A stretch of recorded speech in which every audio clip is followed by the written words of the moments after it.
अहम खबर से आगाह करें। साबिक MNA उस्मान खान तरकई का भी तहरीक इंसाफ छोड़ने का ऐलान।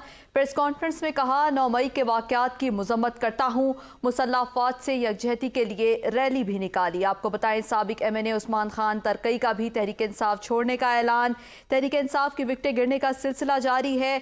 उस्मान खान तरकई का कहना था कि 9 मई के वाक़यात की शदीद मज़म्मत करता हूँ। इससे कबल भी तहरीक इंसाफ के मज़ीद जो एक खासी तादाद में रहनुमा और MNAs हैं जो तहरीक इंसाफ छोड़ने का ऐलान कर चुके हैं, और आज एक और तहरीक इंसाफ की विकेट गिर चुकी है और साबिक MNA उस्मान खान तरकई का भी तहरीक इंसाफ छोड़ने का ऐलान सामने आया है। उन्होंने प्रेस कॉन्फ्रेंस करते हुए कहा कि 9 मई के वाक़यात की शदीद मज़म्मत करता हूँ। अफ़वाज पाकिस्तान के साथ उन्होंने यकजहती में रैली भी निकाली और उस रैली में भी उन्होंने कहा कि अफ़वाज है तो हम हैं, अफ़वाज से ही पाकिस्तान है। साबिक MNA उस्मान खान तरकई का भी तहरीक इंसाफ छोड़ने का ऐलान सामने आ चुका है। आपको बताएं, तहरीक इंसाफ की विकटें गिरने का सिलसिला जारी है। साबिक MNA उस्मान खान तरकई का भी तहरीक इंसाफ छोड़ने का ऐलान सामने आ गया है। इससे कबल भी बहुत से MNAs और रहनुमा हैं जो तहरीक इंसाफ छोड़ चुके हैं और उनका भी जो है यही मौक़िफ़ सामने आया था कि 9 मई के वाक़यात की शदीद मज़म्मत की गई और उन्होंने कहा है कि अफ़वाज पाकिस्तान के साथ यकजहती के इज़हार में हम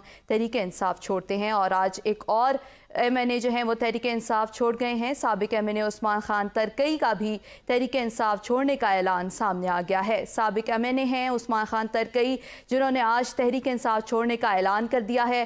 प्रेस कॉन्फ्रेंस में उन्होंने कहा कि 9 मई के वाक़यात की शदीद मज़म्मत करता हूँ, मुसल्लह अफ़वाज के साथ यकजहती के लिए रैली भी निकाली है। आपको बताएं कि ये साबिक MNA हैं उस्मान खान तरकई, जिन्होंने आज तहरीक इंसाफ छोड़ने का ऐलान कर दिया है। 9 मई के वाक़यात के बाद से ही जो है वो तहरीक इंसाफ की विकटें गिरने का सिलसिला जारी है। इससे कबल भी बहुत से MNAs और रहनुमा जो हैं वो तहरीक इंसाफ छोड़ चुके हैं। साबिक MNA उस्मान खान तरकई भी जो है वो तहरीक इंसाफ छोड़ चुके हैं।